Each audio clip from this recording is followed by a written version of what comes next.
l'Assemblée. Vous y siégez, vous êtes député Renaissance du Maine-et-Loire. On vient de décrire des oppositions certes unies face au gouvernement, mais divisées sur la volonté de poursuivre ensuite un mouvement et sur leurs ambitions politiques. Parlons de votre majorité, Stella Dupont. Il y a du 49-3 dans l'air depuis déjà quelques jours. Comment est-ce que vous vivez le fait de poursuivre ces débats avec cette sorte d'épée de Damoclès au-dessus de la tête et le gouvernement qui semble hésiter d'une semaine à l'autre ou d'un jour à l'autre?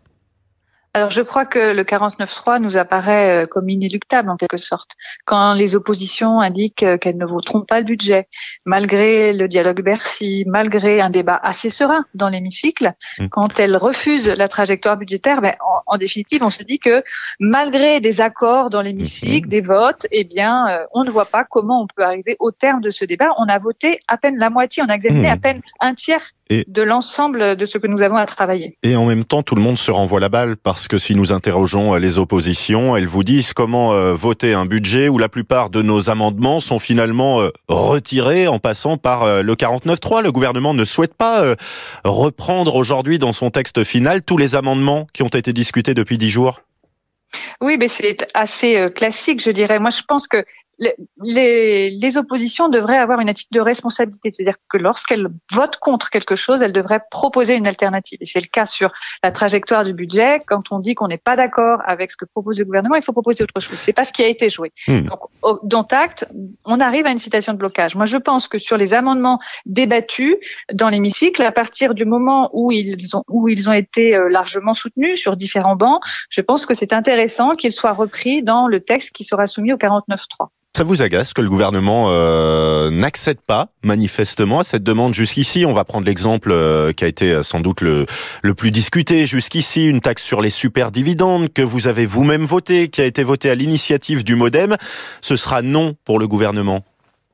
Oui, effectivement, je regrette la position actuelle à titre personnel. Je pense que lorsque on constate que des grands dirigeants de grands groupes augmentent sensiblement leur rémunération, lorsque on constate aussi des surdividendes, c'est-à-dire des augmentations très sensibles de versement de dividendes, dans un contexte où on a besoin d'investissement des entreprises dans la transition écologique, par exemple, mais forcément, je crois que notre économie mondialisée et libérale a aussi besoin de régulation, et la régulation peut passer par la fiscalité. Et c'est la proposition du MoDem que j'ai effectivement soutenue, qui me semble intéressante à regarder pour aujourd'hui et pour demain.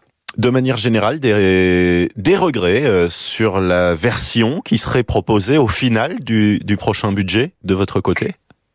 Alors, à part ce point que j'évoque avec vous, je n'ai pas connaissance, moi, du texte qui sera soumis, mais je crois qu'il y a des choses intéressantes sur l'augmentation des titres restaurants de 12 à 13 euros, l'augmentation du crédit d'impôt pour les gardes d'enfants qui passerait de 2300 à 3500 euros si on retient la position votée sur tous les bancs. Donc, je crois qu'il y a des choses qui vont être positives, et puis pour les uns et les autres, bien entendu, nous pourrons avoir des regrets.